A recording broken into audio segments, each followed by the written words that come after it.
Hey, good morning. Today we're going to take a trip up to an area known as Berlin, Nevada. It's in central Nevada, up in Nye County.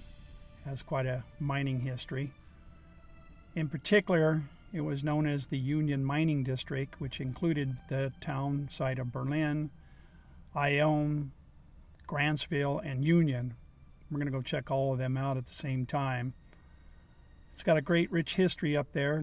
Gold was founded in the area in 1863 and didn't have a real long life like many of these ghost towns in Nevada. But we're going to go up there and create a video, talk about the history.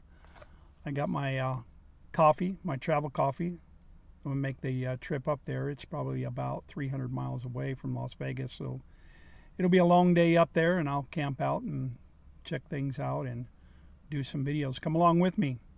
Let's go do some exploration. Berlin-Ichthyosaur State Park contains a town built in the 1890s that is preserved in a state of arrested decay.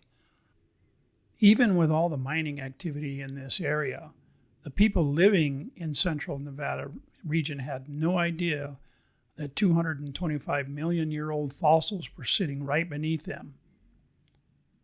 While Nevada State Parks now protects all of the history in Berlin, it was originally made an official park to protect and display North America's most abundant concentration of the largest known ichthyosaur fossils.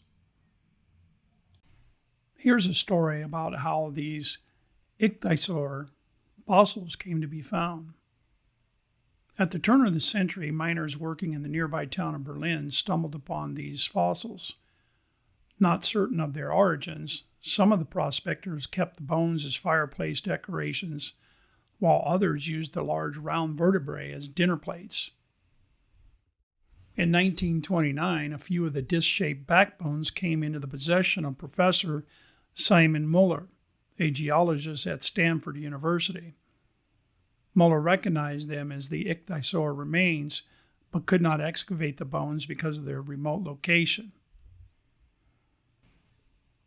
About 2 decades later, Dr. Charles L. Camp, a paleontologist and director of the Paleontological Museum in Berkeley, visited the site and decided to conduct a formal excavation. Working with a colleague, Samuel P. Wells, and students, Camp studied the site from 1954 to 1957, and again from 1963 to 1965.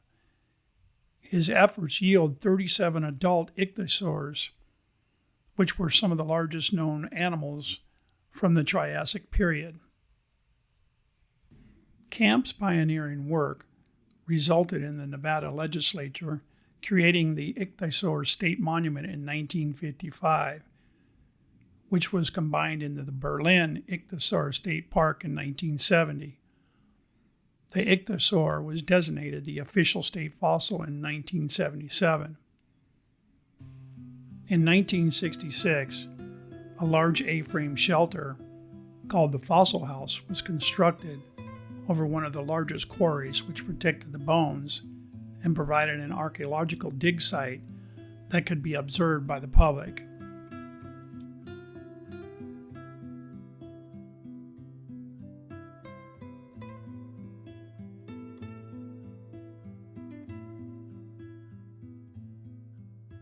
The first mining activity in the region was in May of 1863, when a small group of prospectors discovered silver in the Union Canyon, and the small mining camp of Union was settled. The following year, the Union Mining District was formed, which included the towns of Union, Ione, Grantsville, and later Berlin. The first assay report in Berlin Canyon was in 1869, but it was not until 1896 that the Berlin mine was established. With the purchase of the mine and numerous surrounding mining claims by the Nevada Company in 1898, the town of Berlin was soon at its heights of popularity, which continued until 1908. The town declined to its death by 1911. The Berlin mine's total production from its 3 miles of tunnels and shafts was estimated to be about $849,000, equating to about $31.7 million in today's dollars. During its heyday, Berlin and its Union suburbs supported 200 to 250 people, including miners, woodcutters, charcoal makers, and a doctor and a nurse. When gold was first discovered and the Berlin mine began production, miners settled in Union because of its close proximity. In May of 1895, John Mayette started building a 10-stamp mill, using stamps from Belmont and a building from Ellsworth. Mayette's mill began operating in July. In the meantime, another mill was under construction by Theodore Serac, and his started operating in November. In 1904 and in 1905, Union had peaked. It had over 20 buildings, including a town hall, mercantile store, and a schoolhouse. Union remained active, as did Berlin, until 1907. That year, the workers of the Berlin mine went on strike. The company refused to raise pay and closed the mine. Both Union and Berlin faded quickly after that. The state park provides a really good detailed map for walking around town, and at each of these locations there's a placard that gives a more detailed description. This lumber and debris pile is what's left of Bob Johnson's saloon. Bob Johnson's saloon, because of its advantageous location, located between Union Canyon and the town of Berlin, this saloon attracted the largest volume of business.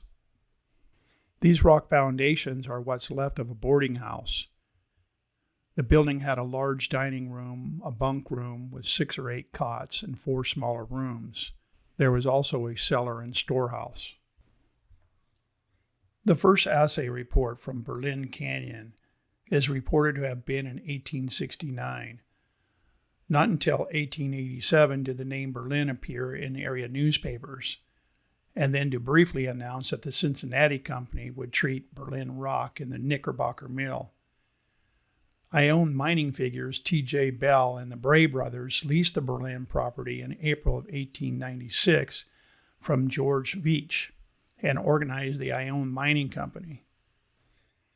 The Brays blocked out some $70,000 in silver from the surface to the 100-foot level, which was hoisted by horsewhim between 1897 and 1898. Not having the funds to fully develop the mine, they sold it to the Nevada Company, which was owned by A.J. Stokes. The Stokes family is best known for the Nevada Central Railroad and Stokes Castle in Austin. The Nevada Company may have used the whim at first, but soon constructed a large hoist shack, which contained 3 steam boilers and 2 hoist engines. A large building covered the double incline shafts. Blacksmith equipment to work on drill steel was also located in this building. This mine operated until 1907. It was forced to close down when miners struck for a pay raise, and the values in the ore was too low to grant that raise, so operation of the property shut down. By the 1920s, the abandoned Berlin mine was considered unsafe. The shaft, drifts, and stopes timbered with rough pinions had decayed. In 1925, the water was up 3 levels, and is probably similar to that today.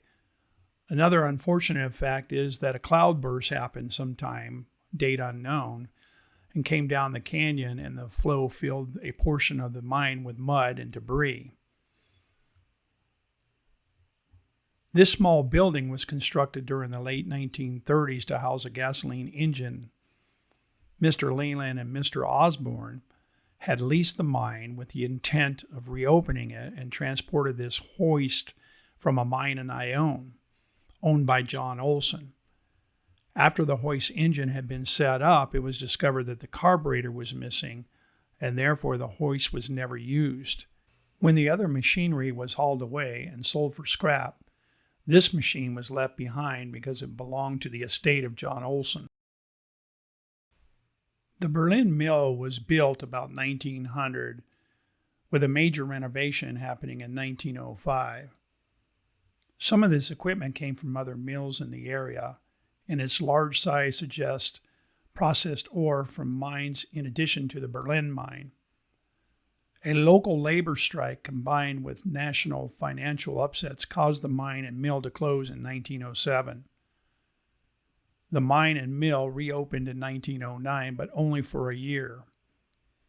It is doubtful that it ever ran after that. Parts have been sold at various times, and the scrap drives of World War II would have collected most of the remaining iron.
These two tanks are from a cyanide mill that was built in 1911 to reprocess the tailings for the Berlin mill. That mill closed in 1914.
This area right here is known as the Diana Mine and the blacksmith shop here.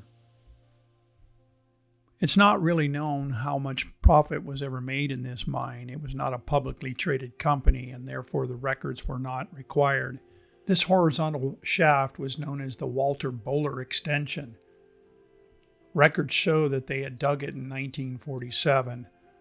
However, the records also show that it was not successful and they abandoned it soon after.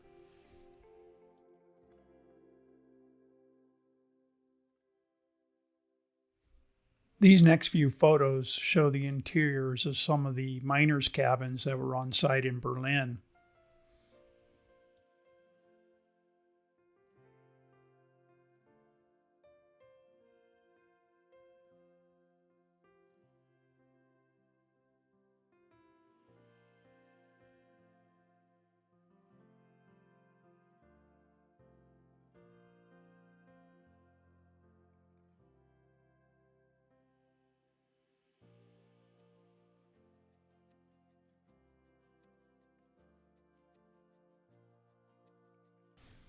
This building right here was known as a warehouse, and at one time, right in front of the warehouse and attached to it, was the general store. It's no longer standing, but this is a photo of what it looked like back in the 1950s.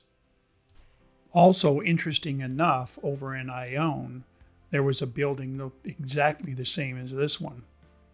As near as I can tell, that building no longer exists either. It could be that both of these buildings were built by the same contractor, because one mining company called the Nevada Company owned many of the assets in both areas at Ione and Berlin.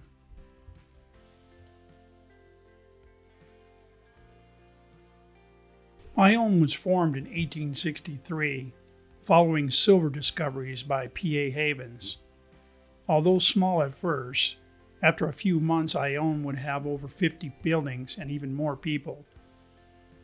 By January of 1864, the town demanded that a county be formed for its rich resources, and the territorial government created Nye County on April 26, 1864, with Ione as its county seat.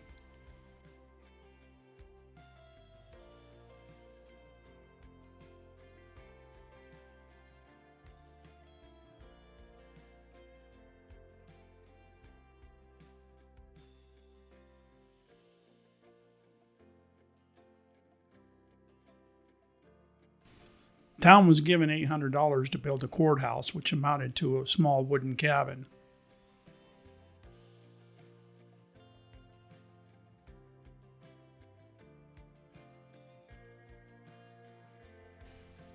In spring of 1864, Ione had over 100 buildings and a population of around 600.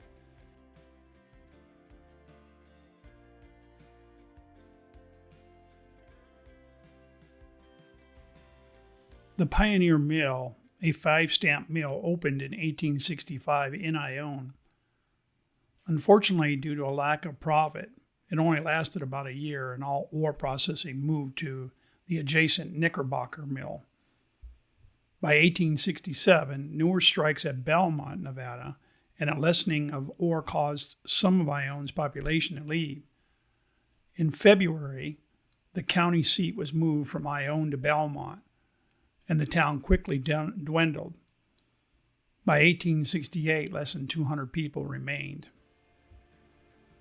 Through the 1870s, Ione's production experienced a few ups and downs. Although the population continued to shrink in favor of Belmont, Nevada, only 25 people remained in 1880. April 8, 1882, the post office changed its name to Midas. A severe fire in 1887 caused about $10,000 in damages. In 1896, Ione experienced a small boost when the Ione Gold Mining Company erected a 10-stamp mill to process ore from the Berlin mine, and the town's population raised to about 70. In 1897, the Nevada Company, run by J.G. Phelps Stokes, purchased most of the mines and mills in the area. Unfortunately, a drop in silver prices forced the company to stop operations in July of 1898. Ione's boost had ended, and it lost its post office on January 15 of 1903. From 1912 until 1914, Ione experienced another small boom, with a population of 100 and a new telephone line to Austin, Nevada. A post office, now known as only Ione, operated from July 16, 1912 until April 30, 1914, before moving operations to Berlin. When Berlin's post office closed in 1918, Iones reopened in December of 18.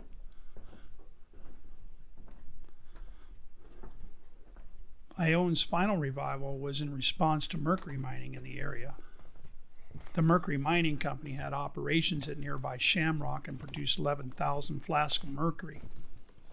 Large mill operated inconsistently at Ione during this time.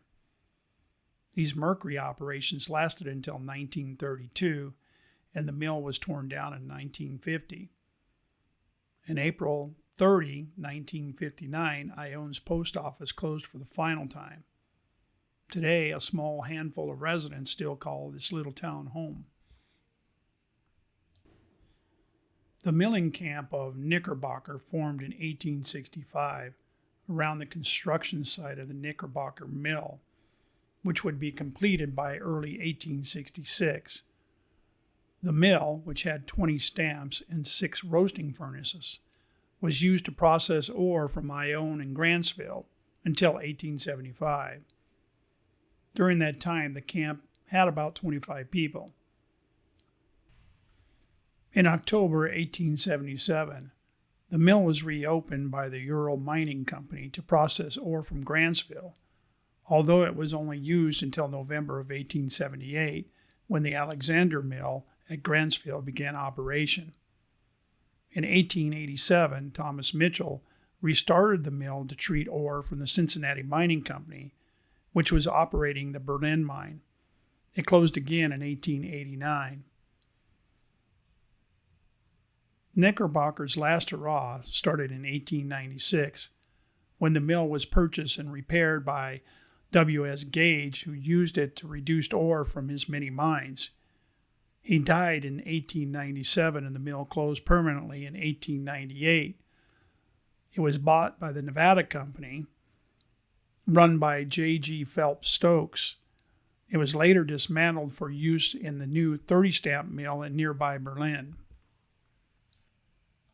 P.A. Havens, already known for his discoveries at Ione, found gold here in Grantsville in 1863.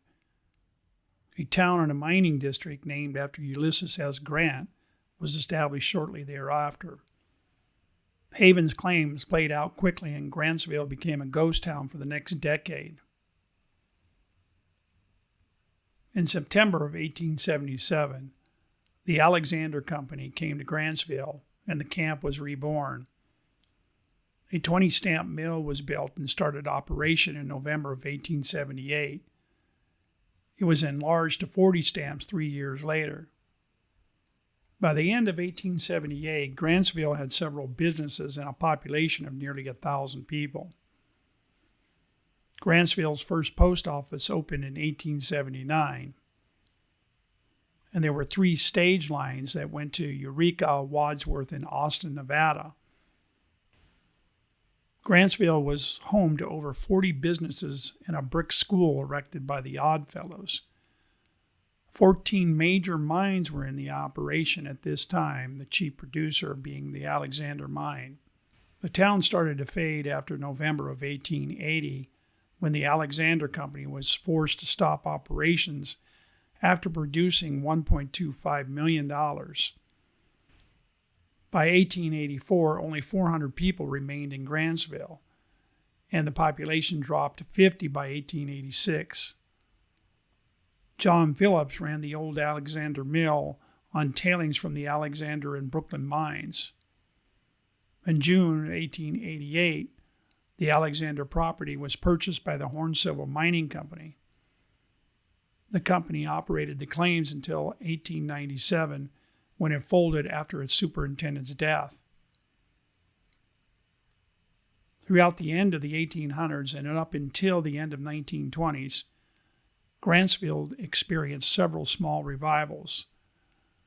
The 2 most notable were from 1916 to 1918, and then again 1921 to 23, when the Webster Mines Corporation bought and renamed the Alexander Mine and Mill. The mill was remodeled in 1927, but the operation ceased in 1928. In 1939, a 50-ton flotation mill was built at the Silver Palace mines and lasted until 1940. Grantsville final activity was from 1945 until 1947, when the Alexander and Brooklyn Mine Company reworked mines and produced $50,000 worth of lead for the war effort. Thanks for watching that video with me of the Berlin-Ichthyosaur State Park. It's quite an interesting area up there. It's got nice little campgrounds out there, set up mainly for tent and car camping. Doesn't have full RV hookups, but it's quite nice nonetheless. They have a full-time rangers living up there, and you can do a walking tour of the town. It's well preserved. It's got a lot of good history there. And really quite interesting is the fossil tour. I highly encourage you to do that as well. Some great exploring of some mining towns in that immediate area. For those that can make it, I would highly encourage you to go take a visit to that site. We'll see you on the next video. Thanks for watching.